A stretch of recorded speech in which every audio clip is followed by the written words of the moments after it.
अस्सलामु अलैकुम वरहमतुल्लाहि वबरकातुह। उम्मीद है कि तमाम ही नाज़रीन खैर व आफ़ियत से होंगे और अल्लाह ताला आप सबको अपने हिफ्ज़-ओ-मान में रखें।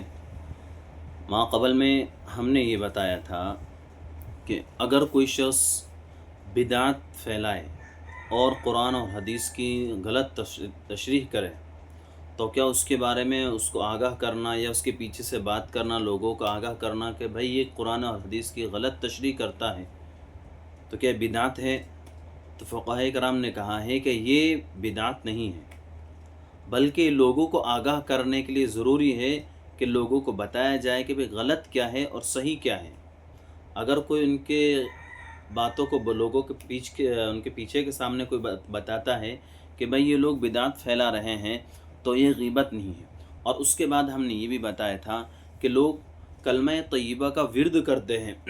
आजकल एक नई रस्म बन चुकी है और एक आदमी बुलंद आवाज़ से कलमा पढ़ता है और लोग उसके आगे पीछे घूमना शुरू कर देते हैं। कहा कि और गोल दायरा बना लेते हैं। कहा कि इस तरीके से कलमे का विर्द कर सकते हैं या नहीं कर सकते, तो उसके जवाबन मार्ज़ी नहीं कर सकते हैं। और उसके बाद हमने ये भी बताया था कि लोग दुरूद शरीफ पढ़ते हैं। दुरूद शरीफ पढ़ सकते हैं या नहीं पढ़ सकते हैं, तो उसका भी हमने माक़बल में बता दिया था। अब यहाँ से आगे हमें 3 बातें समझना है। पहली बात यह है कि क्या आप सल्लल्लाहु अलैहि वसल्लम का नाम सुनकर अंगूठे चूम सकते हैं या नहीं चूम सकते हैं? तो उसके जवाबन मर्ज़ी है कि अंगूठे नहीं चूम सकते हैं, बल्कि ये बिदअत है और असलाफ़ से बात साबित नहीं है, इसको तर्क करना ज़रूरी है। दूसरे नंबर पर दूसरी बात यह है कि आप सल्लल्लाहु अलैहि वसल्लम का नाम सुनकर अंगूठे चूमना और ना चूमने वालों को बुरा समझना, ये कैसा है? कहा कि दोनों बातें गलत हैं। हाँ, इतना है कि आप सल्लल्लाहु अलैहि वसल्लम का नाम आए तो आप सल्लल्लाहु अलैहि वसल्लम पर दुरूद पढ़ा जाए। ख़ुद कुरान करीम के अंदर है, इन्नल्लाह व मलाइकतहु युसल्लूना अलन नबी। और तीसरी और आखिरी बात यह है कि अज़ान के अंदर अशहदु अन्न मुहम्मदर रसूलुल्लाह जब आए तो क्या उस वक्त अंगूठे और आँखों को चूम सकते हैं या नहीं चूम सकते हैं? और ज़ैद ये कहता है कि चूम सकते हैं। अगर नहीं चूम सकते हैं तो वो कहता है कि ये कहाँ लिखा है और ये कहाँ तक साबित है अगर नहीं चूम सकते हैं।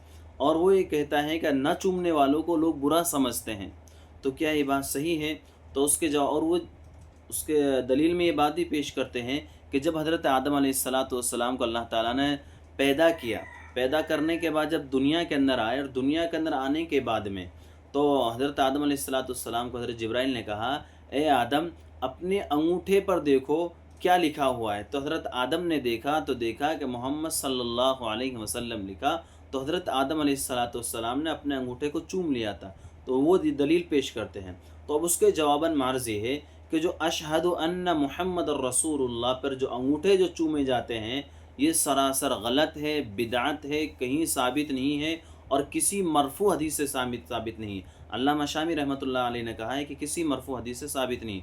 और ख़ुद उन्हीं की किताब में, बरेलवी की किताब में है, इमाम अहमद रज़ा ख़ा बरेलवी अबरारुल मक़ाल में लिखते हैं कि आप सल्लल्लाहु अलैहि वसल्लम का नाम सुनकर अंगूठे चूमना और आँखों का बोसा लेना, कहा कि ये बात बिल्कुल गलत है और किसी हदीस के अंदर साबित नहीं है, लिहाजा इस बात को छोड़ना है और लाजिम नहीं पकड़ना, ये गलत बात है। अल्लाह ताला अमल की तौफ़ीक़ अता फ़रमाए। अस्सलामु अलैकुम व रहमतुल्लाहि व बरकातुहू।